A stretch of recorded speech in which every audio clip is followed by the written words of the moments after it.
I'm Daniel Dean here at the Springfield Mile for round 3 of AMA Pro Flat Track. There is so much extra excitement heating up this weekend. We have Troy Bayliss, 3-time World Superbike champion, here with us at this run in the next couple miles. We have Danny Eslick, American road racer, returning to his roots here at AMA Pro Flat Track. So stay with us. Don't move. A lot of racing coming your way.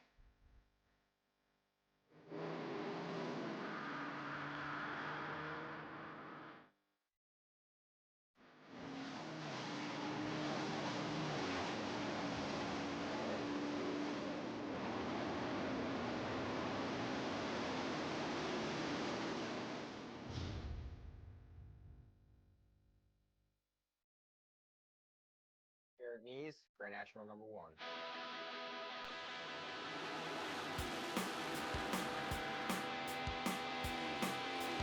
Brian Smith, National number 42.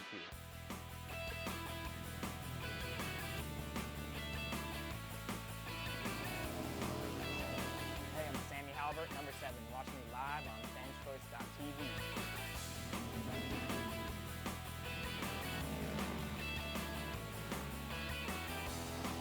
I'm Kenny Coolback, watching live on fanschoice.tv.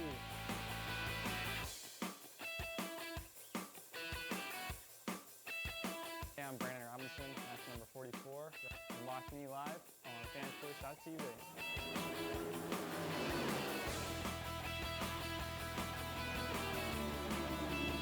I'm Shayna Texter, number 52, and you're watching me live on Fans Choice TV.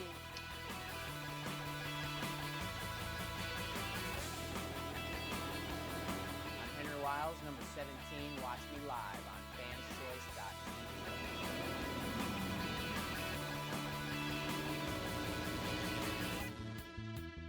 I'm Rob Pearson, number 27, KTM, GE, Waters Auto Body.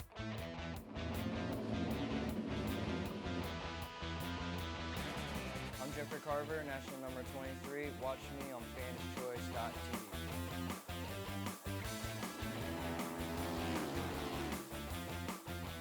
I'm Johnny Lewis, watch me live on fanschoice.tv.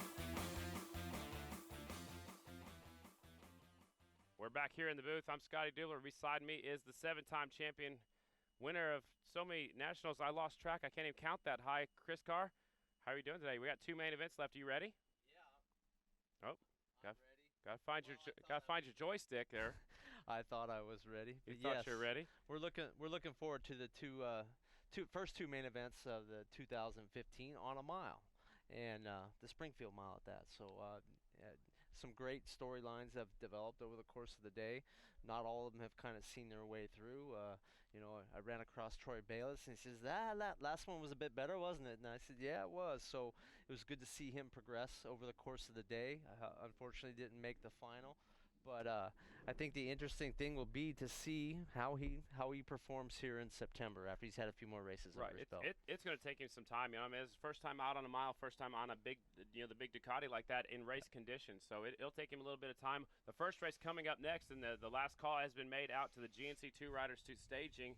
They're going to come out, and we're going to do a little bit different this year. They're going to come out and go straight around and then pull straight up to the starting line. So we'll give you the starting lineup as they are all down there on the back straightaway. So that's a good chance for these riders to look at the racetrack. Some of the riders haven't been on there since the very first heat race, which was at 1:30 this afternoon. Yeah, it's good way to look at the track, and I believe we have some impending weather here in Central Illinois, and the idea is to kind of hustle the program up. It takes more time to walk them out and introduce them, so we're gonna tell you, or you're gonna tell us who everybody is. I will. Yeah, you're gonna tell them while they're doing that warm-up lap. So Okay. I'm looking forward to both of these main events. It's going to kind of set the stage for the remainder, especially the next 6 weeks or so as we get through, 4-mile races in the next 6 weeks. And then throw in the X Games right in the middle of that stuff too, which is a non-national, but it's a super exciting event for our sport for sure. So GNC2 riders will be coming to the racetrack here in the next couple of minutes. There's 18 riders. We started with 32, so 18 of them left. We'll be running 12 laps, which is 12 miles. Do you pretty much get going right off the bat and go as hard as you can for 12 laps? I mean, tire wear won't be an issue, will it? Well, if I were racing today, no, because I wouldn't be able to last till the end if I took off as hard as I could. You'd be running over your tongue. I'd be running over my tongue in a hurry. But, the racing today is different. These guys tend to go hard from the very beginning. It hasn't seemed to be the tire wear issues that we had in the 80s and the 90s. I know there were some changes made to the Goodyears through the years, and now they're called Dunlops. And but the interesting thing when we come back here in the fall is that we're going to be on the new Dunlop tire, and they haven't yet gone the 25-mile race here. So there's all kinds of little subplots that could determine some things down the road. 12 laps, definitely. It's going to be an all-out, all-out war for 12 laps. We got a lot of fast guys in this one. GNC2 riders, do you got any favorites you want to pick right now, or are you want to hold back a little bit? I was very impressed with the two heat winners, the 27U of Jamison Minor and the 44E coming from behind. The Davis Fisher has seemed to have a little bit of issues with handling.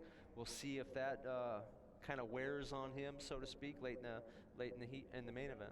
Hold on a second. They said Ryan Barnes, you are needed in staging right now. We're getting ready to go without you. Ryan Barnes, last call to staging. Well, hopefully they're not having an issue with his motorcycle in the pit area. I'd certainly love to see him do well. He certainly made a lot of progress in his heat race, very competitive and close third place. So get him out there and get some experience. Back to your two heat race winners. Both of them kind of got away from everybody else. Nick Armstrong was my surprise. He came from deep in the field. He had a terrible start out there on that. He's riding a Kawasaki EX650. It's a Goken Racing entry. Chip Chisholm Racing, Southland Racing, and he'll be on the 44E. He hasn't even been racing motorcycles very long, Chris. Did you know that?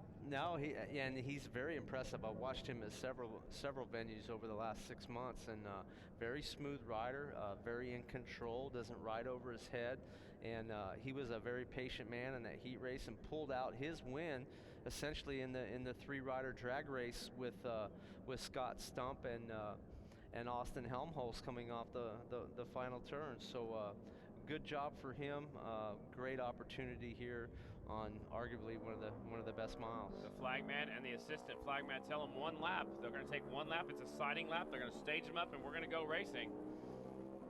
I'll wait just a second. You want to wait? They're all wide open on the front straightaway, so we'll wait a second before we give the starting lineup. Almost all made their way out there onto the racetrack, shifting through the gears. Some are showing off on the back wheel a little bit. Yeah, that's good to get it out of their system. We got a crop of youngsters or inexperienced riders on the front row, but we have a veteran. Hasn't raced dirt track in a while, but he's no stranger to winning here at Springfield. Scott Stump, the 77U. So we got a great mix at the front. All right, ladies and gentlemen, here's your starting lineup for our first main event of the afternoon. GNC2 class on the pole. Actually, first pick on the front row, the 27U Jamison Minor, Barrington, New Hampshire rider. 44E Nick Armstrong, Norco, California rider on the Kawasaki. 67M, that is Dashin Davis Fisher, Warren, Oregon on the Racing Unlimited Kawasaki. The 77U Scott Stump, Berlin, New Jersey on the JMK Pro Aprilia RSB 1000.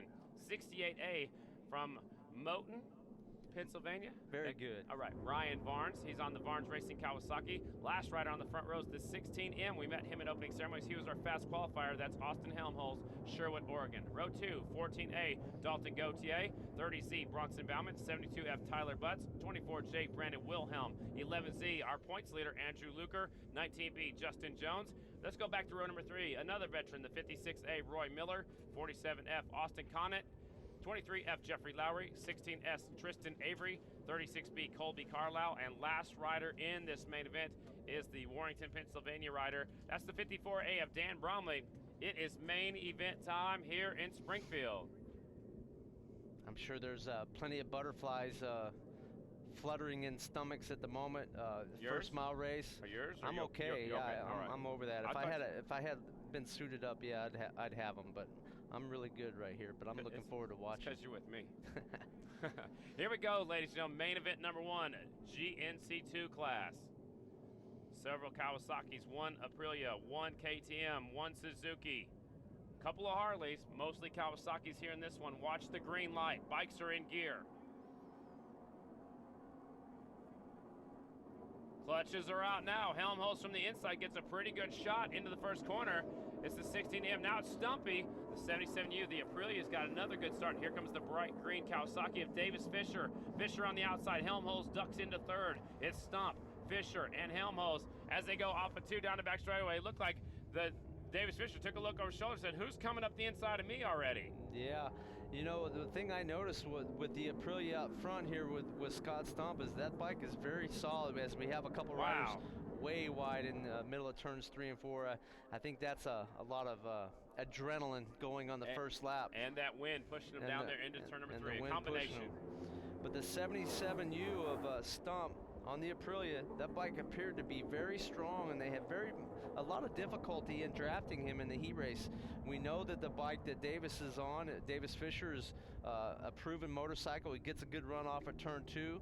We'll see how it runs in comparison as he comes up the inside.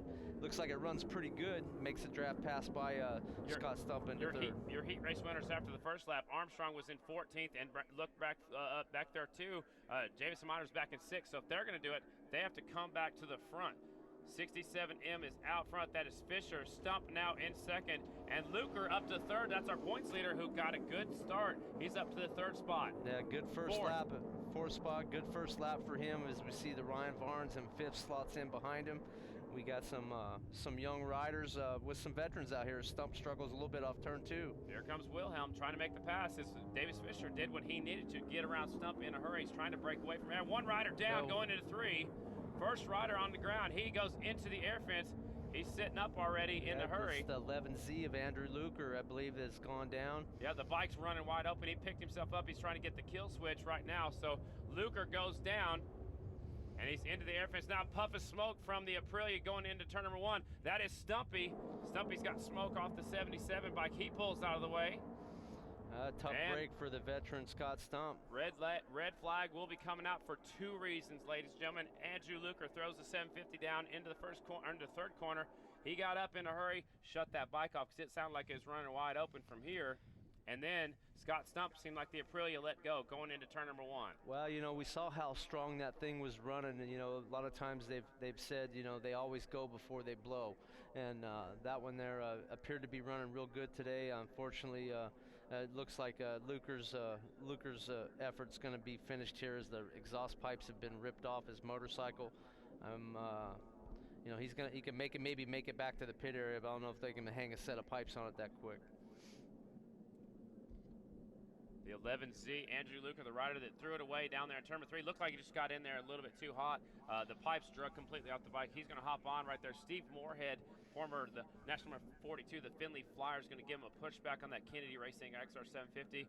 You know, he was having a good performance. He got up there in a hurry. Was in about the 3rd spot when he went down, maybe a little bit closer to that, and just threw it away going into 3. Yeah, I didn't quite see how or why he went down, but certainly they're carrying a lot of speed. It looks like the wind speeds have picked up significantly. They were pretty strong earlier. They look even stronger now. So he might have got shoved in there a little quicker than he expected. And one thing we were talking about just a little while ago before the red flag happened is they're taking a look at the racetrack, make sure it is okay. But, you know, our heat race winners were way back in the pack last time by. Nick Armstrong, the 44E, was all the way back in the 8th position. And I believe the other heat race winner, Jamison Miner, he's not even hardly, you know, up there on the leaderboard. I don't even see him right now. Yeah, he was running in the 6th position. So okay. The 11Z behind the wall, that means he's done. Right? Yeah, his afternoon is done. Once you go behind the wall, your main event is finished. Well, that is the only bike they have. I know they just got it. They made a mad dash all the way out to New York. I believe that is Matt Weidman's former motorcycle, and Matt just sold it to to Kennedy and them not too long ago. So he's done for the afternoon, which is a tough break for our points leader.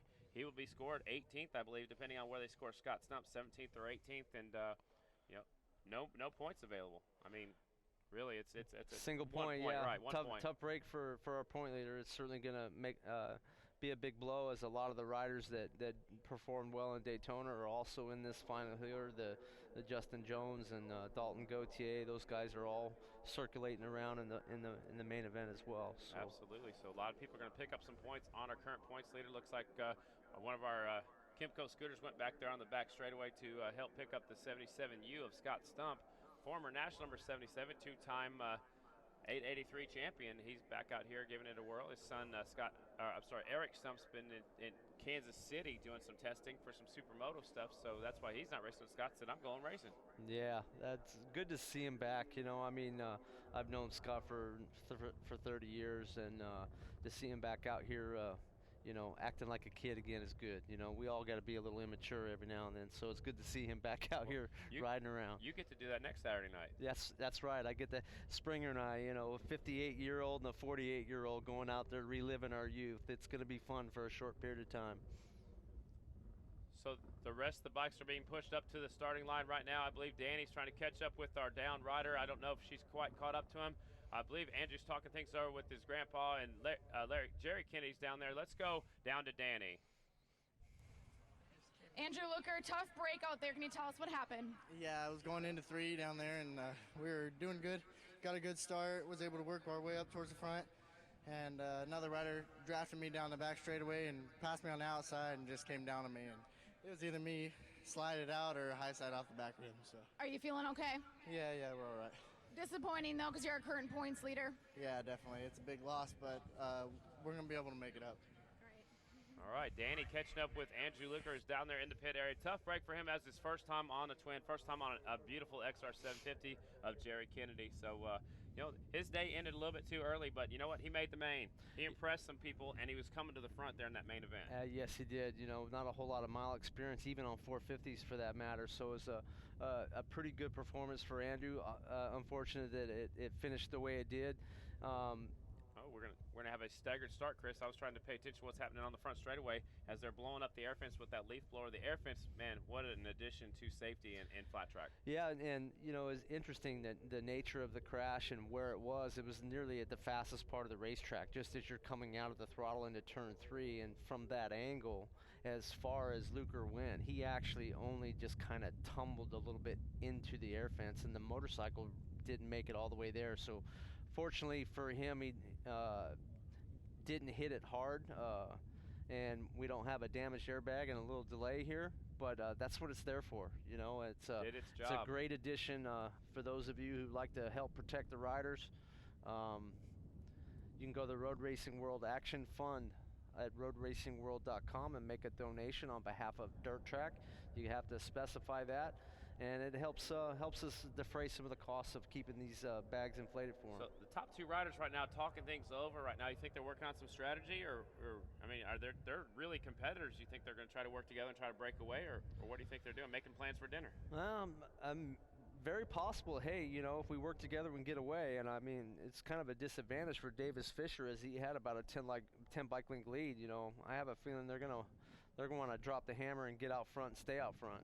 So it's Fisher out front, 67M. Brandon Wilhelm, the Daytona Flat Track winner, 24J. Austin Helmo right there, the 16M. He was our fast qualifier. There's Jamison Minor now in the 4th spot. Dan Bromley on the Bill Warner Racing Kawasaki is now currently in the 5th position, and it's hard to see who's in behind those folks. And Bromley, Chris is pointing out right now, he's came all the way up there from the 3rd row.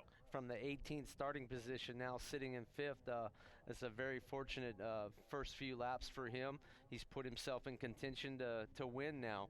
Very difficult to win from the back of this field on a staggered restart, but he's moved forward. It's a good break for him to have a little short rest period and get ready to go. So they're ready to rock and roll. So once again, it's Fisher. We got the 24J Wilhelm. We got the Austin Helmholtz. We got 27U Minor, Bromley. Then we got, looks like Ryan Varnes up there on the other green motorcycle. So that's how we're going to line them up and turn them loose. There's Ryan Varnes, the 68A, and then Justin Jones, the 14A of Gautier, and then Roy Miller. So those are our front runners right now. I believe 2 laps have been completed. 10 to go. Wow, if that is correct. I don't know if that got refreshed with us or not, but we'll definitely have a restart for sure. It is the single file, but it's kind of a staggered start. So here we go, GNC2's restart. Davis Fisher getting out there in a hurry. He goes to the bottom. I figured he'd jump up there on the groove. Austin Helmo snags the whole shot from the 3rd to 1st. It's our fast qualifier from earlier today, and here comes Bromley into 3rd. Well, and around the outside, sneaking up into 4th, the 56A of Roy Miller too. He was deep in that lineup, about 8th or 9th. Got an outstanding start and run up the outside. As we have an issue with 67. He put his hand up. Now he's got back on the handlebars. He's back in it, so he must have had some problems. Oh, the red flag. Red flag coming out. Everybody's on the binders.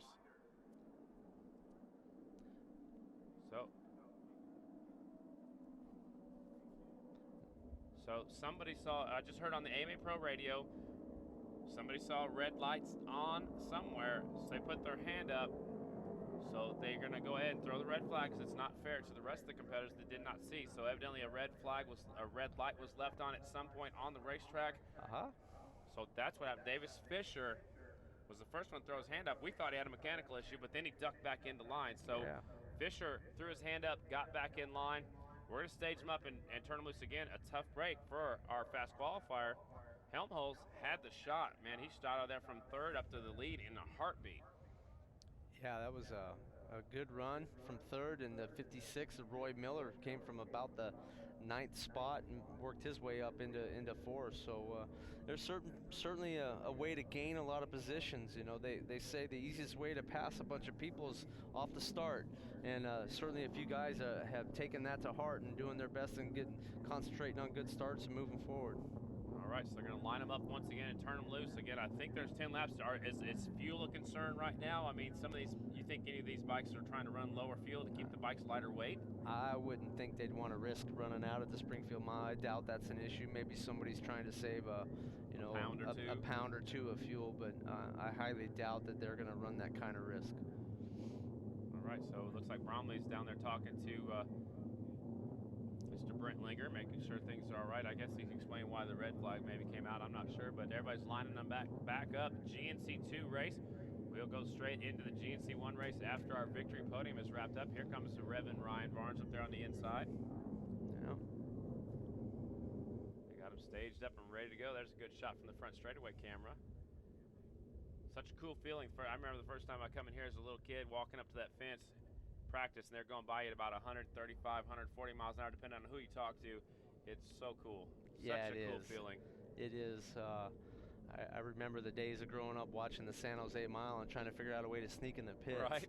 And I spent a many time with my nose over the top of it and checking out the speed of GNC1 and 2 racing. Here we go, ladies and gentlemen, restart, and they're off. Lowry goes back to the high side. Helmholtz trying to get through the gears. It's going to be Wilhelm and now Davis Fisher. Fisher takes the green machine out front. Wilhelm will duck into second. Bromley's right there in the 4th spot. New rider taking over third. We'll figure that out as they head down the back straightaway here on the restart. Fisher, Wilhelm, here comes Miner. The heat race winner's worked his way up to 3rd spot. Bromley now in 4th. Miner's got a fast horse, I believe. Bromley just slips off the groove out there. He was in 3rd, now 4th. Now he's dropping like a rock. And the 14A of Dalton Gauthier gets a good run, runs himself up into the 4th position. He's been riding really good today. His motorcycle doesn't appear to be one of the faster ones on the track, but he's been riding it very hard through the corners, making up time, and that's what he needs to do. He needs to latch on to some of the faster riders in front of him, let him tow him around. That's the easiest way for him to stay up front, is he's riding the corners very hard and getting pulled around. It is Wilhelm now. Here comes Davis Fisher on the Racing Unlimited Kawasaki. Back around him, made the pass up the inside, kept it down the bottom for the most part. Now Miner shows the wheel and takes over the lead down there in turns 3 and 4. They're going to come off 4. It's Miner, Fisher, Wilhelm, Gauthier. Good run up front as Davis Fisher continues to fight a shaky, wobbling motorcycle. Runs it up around the outside into turn 1, up off the edge of the groove, gets a little bit of grip, falls back in line. Going to line him up for a good draft. A lot of these riders really hopping off of 2. It's like the riders say there's a lot of grip, and sometimes you can get too much grip and it puts a ton of flex in the chassis. As we see Davis drafting back around the outside, crosses over in front of Miner, kind of puts him in a backwash, puts him a little sideways. Takes a little time to gather it back up. So it's Fisher in the lead with a little bit of head shake again. Here comes Miner in 2nd, Wilhelm in 3rd, Bromley's in 4th. Here comes Armstrong now making his way towards the front. He's up to 5th on the 44E. Remember, he did that at the very end of his heat race. Also came up there and won it on the last lap. So out front, it is now Jamison Miner, the 27U rider. He comes to us from Barrington, New Hampshire. Now Fisher goes up the inside. And here comes Armstrong, but he's up to the 5th position now. Armstrong making a move to the front. Yeah, I've seen all classes, both classes, seems like every race, everybody's having a hard time holding it down going into turn 3. We've seen a lot of mistakes being made with that wind blowing them hard. As we reach a halfway, it's one-on-one between Davis Fisher and Jamison Miner. Miner not able to quite make the draft pass by the start-finish line, but he is able to carry his momentum on past that and make the pass going into turn 1. The way it sets up right now, Davis Fisher's in the catbird seat, being able to go by. He says, I can lead off of turn 4 and beat him to the line. The interesting thing will be is if Jamison Miner is letting him lead to the line. Yeah, and if a young rider is thinking of those kinds of thoughts, that bodes well for his future. But Miner comes out just up a little short there at the finish line with 5 laps to go, and this is a 5-lap dash for the win between these two. Davis Fisher has 2 wins in the GNC2 division, and Jamison Miner's looking for his first ever GNC2 win. They're the 2 leaders have broken away from everybody else. In the back of the pack, third is Bromley, Nick Armstrong 4th. Wilhelm has faded back to the 5th spot. Gautier 6th, Ryan Varge 7th, Austin Helmholtz, Bronson Bauman, and Austin Continent finished in top 10. See, Ryan Varnes has moved up into the 6th position, fighting for position, looking for getting in the race. That's a heck of a race for the last rung of the podium. And it's a heck of a race for the lead, actually, too, because Fisher's got his hands full with a lot of head shake. Now it looks like the 68 of Barnes getting tired of following Wilhelm. He tries the high line down there in turns 1 and 2. Armstrong's put himself now in the 3rd spot. Down the back straightaway is your leaders. It's Fisher with the head shake on the front end. And then we got Miner in 2nd. Armstrong leads the rest of the pack in 3rd. Bromley 4th. Wilhelm in the 5th position. You know, the 54A of Dan Bromley, as we see somebody trying to go around the outside of him, is one of the taller riders in the entire paddock. He's about 6'4", reminiscent of the late Ted Booty, who was 6'4". Rider has a lot of leverage, and I think back to all the riders that have ridden for Bill Werner through the years, who builds the motorcycle that Bromley is on. You know, he's about a foot taller than all of them. So wow, the leader hanging on with the handlebars with both hands all the way around down the back straightaway. He's got a lot of head shake, but he's hanging on to the lead right now. Next time by, lap 10 will be in the books. We'll have 2 laps to go, ladies and gentlemen. Here they come. It's Fisher with the head shake. Miner trying to make the pass. He pulls out early this time. Still cannot make the pass. Man, Fisher must have a fast horse. You know, Armstrong settles now into the 3rd spot. Wilhelm takes 4th away from Bromley. Another green bike up there is Barnes. He's right there in the pack, as well as Dalton Gautier on the 14A bike. That's your top 7. Lap and a half to go, Chris. Lap and a half to go. You know, Fisher appears to be strong. That or Jamison Miner's just sitting back going, hey, I think I'll just save this for the last lap. We're going to find out for sure. But a handful for the 67M of Davis Fisher up front. You know, running a mile race, not knowing which way the bike wants to wiggle. Miner coming up a little bit short as he pulls out of the draft that last time. I mean, ideally, if he can figure out a way to beat him into turn 3 on this last lap, is probably his best shot of winning. He hasn't proven that he can get by Fisher by the starting line. As he lines up, he needs to try and figure out, how can I get by him? But that 67 is strong, just cannot quite pull up on him. Last lap, last corner, GNC2 main event. Right now it's Fisher with his hands full, and he's got Jamison Miner right after him. Here they come off of turn 4. It is Fisher. Fisher with some head shake. Here comes Miner. Miner pulls out early. Pulls out early. It seems like he accelerates just a little bit too soon to the back of him, not able to get the full effect of the slingshot. But great race for the 67M. Davis Fisher, first win on a twin, first race on a twin here at the Springfield. He did race last year on a twin. That bike is still undefeated on this racetrack. And that motorcycle has gone 5 for 5 in Springfield, Illinois. Well, it looks better on the back wheel than it did on 2 wheels down the straightaway. It's not shaking near as much either. Exactly. Nice wheelie from the 16-year-old kid from Warren, Oregon, 2nd generation, Davis Fisher. And we just found out John Maxfield and the Illinois National Bank gave $1,000 to split between GNC1 and GNC Podium finishers here today. So special thanks to Illinois National Bank, a proud sponsor of the Springfield Mile. Your winner, 67M, Dashin Davis Fisher on the Kawasaki. We got Kawasaki's the top 11 finishers. Top 7 finishers. Jamison Miner 2nd, 27U. Nick Armstrong takes the 3rd spot, 44E. 24J Brandon Wilhelm 4th. 54A Dan Bromley 5th. Ryan Barnes will get the 6th spot, number 68A. 14-8, Dalton Gautier will get 7th. Bronson Bauman 8th on the Harley. Jeffrey Lowry 9th. Colby Carlisle 10th. Austin Helmholtz had a great day going, but still finishes in the 11th spot. Tyler Butts will get 12th. 13th, Roy Miller. 14th, Tristan Avery. 15th will be Austin Continent. 16th, Justin Jones. Scott Stump, 17th. Andrew Luker, our points leader, picks up 1 point for last place in the main event. Good news is he is okay, and we'll see him next weekend as we go back out west where he's from. He's from Salinas, California. Yeah, I'm sure he's looking forward to racing in his home state, and good. Unfortunate finish for him this weekend, but a decent debut. He knows he's competitive. He knows he's got plenty more chances on the mile here in the future as we watch a very elated Davis Fisher down the back straightaway. Hear the fireworks Checker flag, going off fireworks going off. I thought somebody was shooting at you. Yeah. Nah, I think they were aiming at you, my friend. But, probably so. Congratulations to Davis Fisher, Jamison Miner, Nick Armstrong, Brandon Wilhelm, Dan Bromley, your top 5. What a good race we had.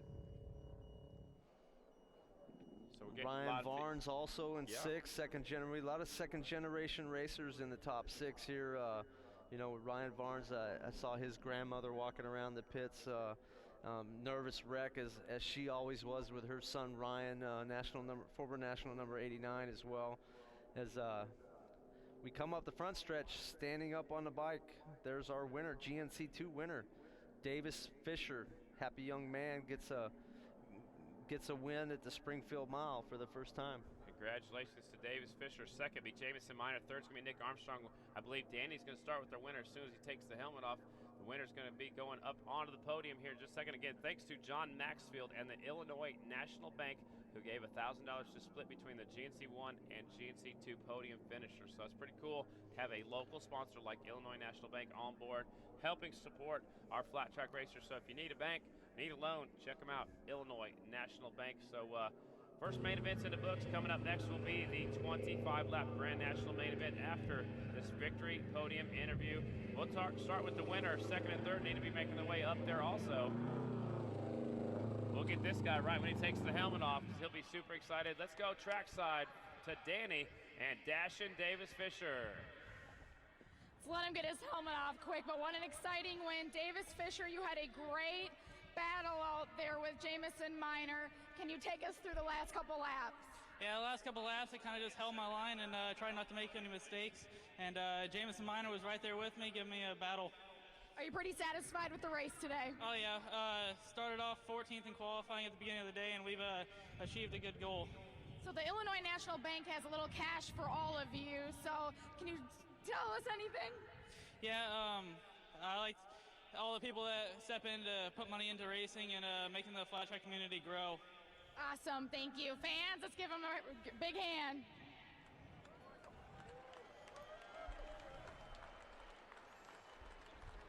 So Davis Fisher, your winner, trying to get 2nd and 3rd place up there on the podium. If they could get, yeah, they're behind you, Danny. They're up on the box. All right, we're gonna step over to Jamison Miner. Let's talk about that great battle that you had at the end. Yeah, I was trying to stay with him and just draft him on the last lap or try to get him coming into turn 3, but he had a pretty fast bike and it was tough, but it was a good race. Can you say anything to the fans out here? Did you guys like it? Who would you like to thank? I gotta thank Roy Miller for building a really fast bike, Miller Motorsports for leathers, and Doug Cook for sprockets, Brian Cycle Center, Moose Racing, Scott Goggles, Mike Tinker, my dad, Maggie, Mom, Keith, my sister, just everyone. Thank you. All right, you guys give it up to 2nd place, Jamison Miner. And we're gonna step on over to Nick Armstrong. You've had a great day out here in Springfield Mile. Tell us a little bit how you're feeling right now. I'm a little bummed, to be honest. I think if I could have got a good start, I would have been up front with these guys. By the time I got into 2nd, they had a pretty good gap, and I couldn't make it up. Is there anybody you would like to thank? Yeah, sure. I got to thank Chip Chisholm and Tim Gokin for letting me ride their bike. Got to thank Southland Racing, Hamlin's Body and Paint, TDFJ.com, G&G Racing, Leslie Brothers, Cliff Nagatani Farms, Rod Lake, and everyone else who helps me out. Thank you. Awesome. Springfield Mile fans, give it up one more time to our AMA Pro GNC2 Podium.